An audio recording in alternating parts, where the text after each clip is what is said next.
It is time for another episode of TeaDB. Welcome. Yep, welcome. Today we are drinking some Pu'erh,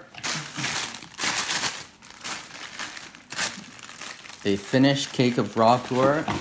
This is not mine, actually. My tea friend Meng gave me the leftovers of his cake, which was, 20 grams or so. So thank you to Meng. Yeah. And he got this from Yunnan sourcing, actually. So it's a 2009 Chensheng Hao Yiwu, who is one of the big mainland brands that, not big in the sense of dye, but he's known for sort of monopolizing some of the tea areas. Anyways, that part is not going to be the focus of this. This is not a history lesson. Right. But 2009, stored in Guangdong, I believe. So the storage is a little humid. Curious to try this with Denny. Yeah, super excited. I smelled this and thought, hey, this smelled kind of interesting and different. Didn't know that it was an Yiwu, but it did smell sweet, quite approachable. Right. And with as much age on it, too, it'll be interesting. So these teas, in my experience, have been quite delicious pretty quickly. Really being sort of one of those like fresher raws to drink and enjoy. You don't need too much to cool off and chill out. So it'll be interesting to have this. And this is some super boiling water there. And this did look like it needed a rinse. Look at that beautiful color. So we're seeing that if you were to have brewed this in its initial stages, James, what would you expect the liqueur color to look like? It would be lighter. And in fact, I think this color is going to darken up even more as we do some brews. Right.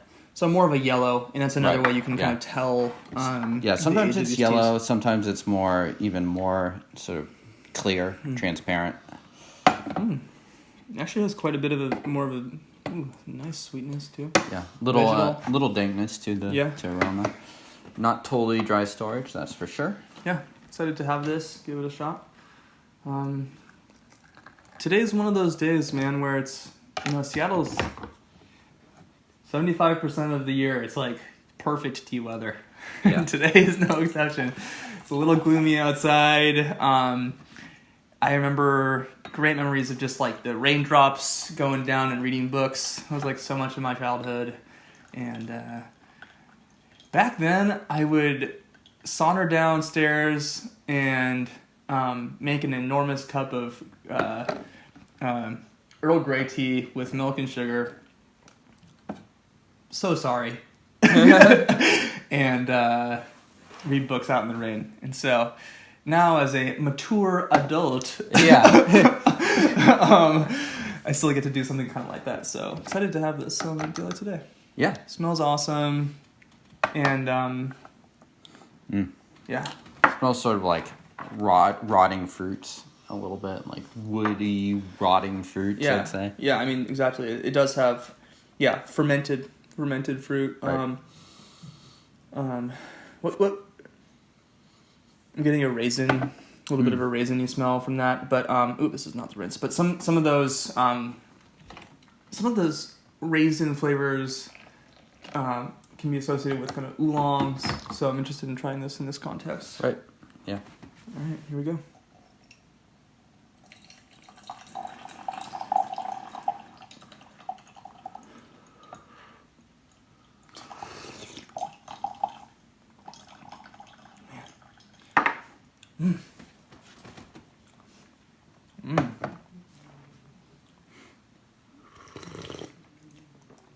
Tell me what you think about that raisin concept. Definitely some sort of fruit in there. Yeah. That hits it. So I could agree with that. Yeah. Sort of that and wood are the prominent Totally, notes for exactly. me. There's a little bit of a bitterness there in a good way. Lets you know it's raw. Right, exactly. Beautiful saccharine sweetness that's kind of typical of an Yiwu raw. Yeah, really nice. Almost a little bit smoky or peaty. A little bit of that sort of earthiness. Interesting observation. I wonder if it wouldn't surprise me if this tea is a little different from the sort of boutique Yiwus that you get from like White Tea or someone like that, and it might have had like a bit more of that hearty smokier processing to it. I don't know. I didn't try this tea when it was young, but I'm curious if you're sort of picking up on something of how the tea may have been processed. It could well be, yeah. I mean, this is a little bit of a stronger Yiwu in my palate. Right. So, which I it's kind of nice. Yeah. Here we go.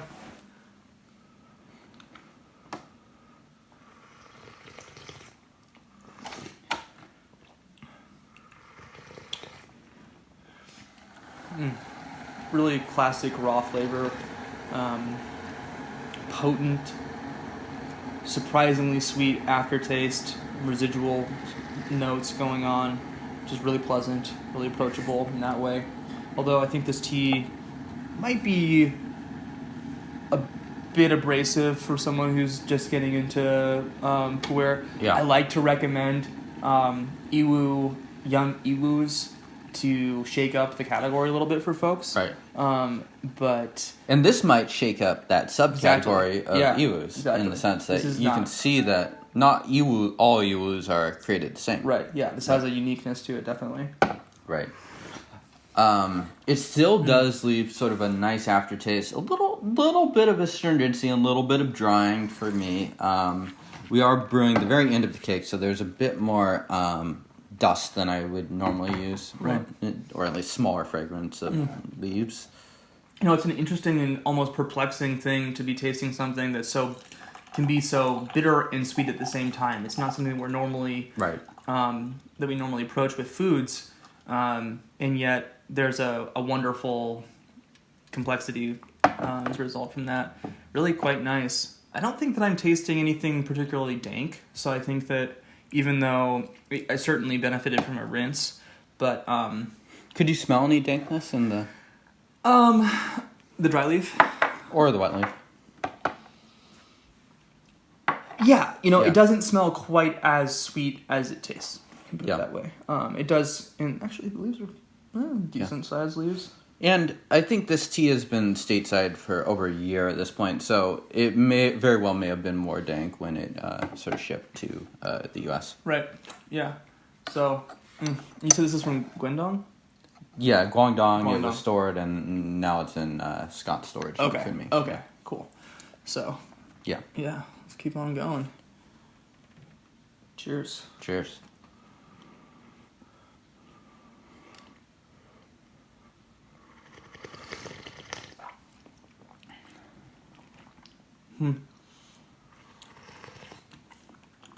We're getting into some of the harshness, not harshness, but bitterness, I think is waning a little bit.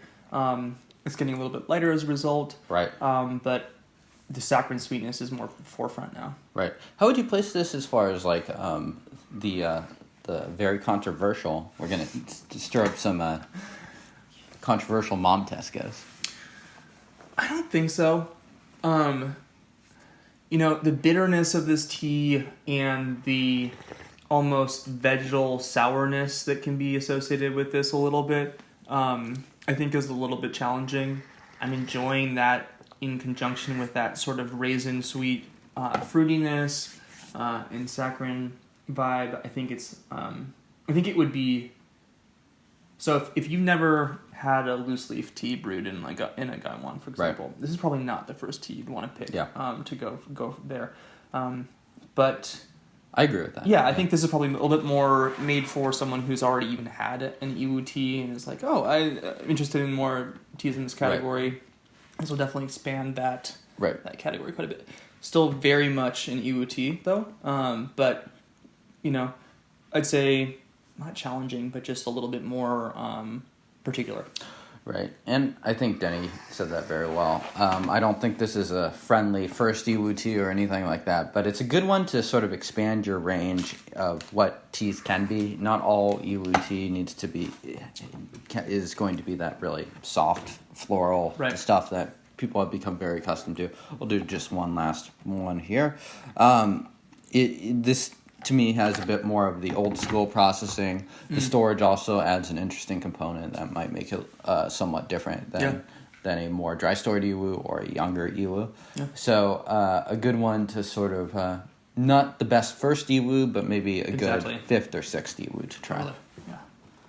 Strong. I think this is one of the strongest and most bold Yiwus. Some of the things that you miss in an Yiwu that you might get in a more typical raw would be that lasting flavor, and we're certainly getting that in this. I'm continuously still tasting this tea. Right. So it just has a different sort of set of properties. Right.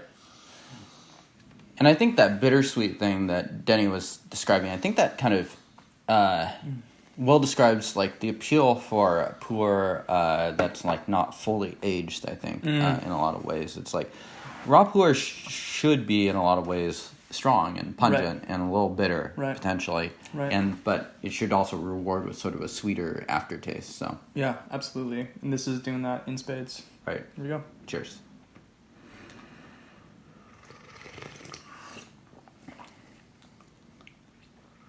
This might be my favorite cup. It's probably the strongest too, actually. It's strong, but it's sweet. Yeah. It almost has that little bit of that medicinal vibe going on. I'm still getting hints of that raisin taste. Right. This is like if someone forgot the raisins in the basement and they fermented a little bit. It's still fine. Just pop them in, see how they go. Yeah, I recommend you try that as well. That was sarcasm. Don't take that too seriously. Yeah, pretty awesome. Is this? It is available. Yeah. So Yunnan sourcing. This not cheap, but yeah, worth the sample. I think if you are just drinking young Yiwu tea, try this tea. Mm-hmm. Expand your range. Mm-hmm. Yeah. Mm. And it's a dynamic tea too. I think you're going to enjoy multiple steepings for sure. So Yunnan sourcing for sure. Who was this? You gave this to us? Meng. So James, thank you, Meng. Thank you so much. Appreciate that. What else to say? Check us out on TeaDB.org for more tea-related stuff. Check out Yunnan Sourcing to pick up a variety, so many different teas. Shoot them an email if you want some recommendations, or leave a comment below if you're looking for something that's similar to this potentially. Let us know what you guys think. And Instagram, subscribe, do all the things. Yeah, we'll see you guys next time.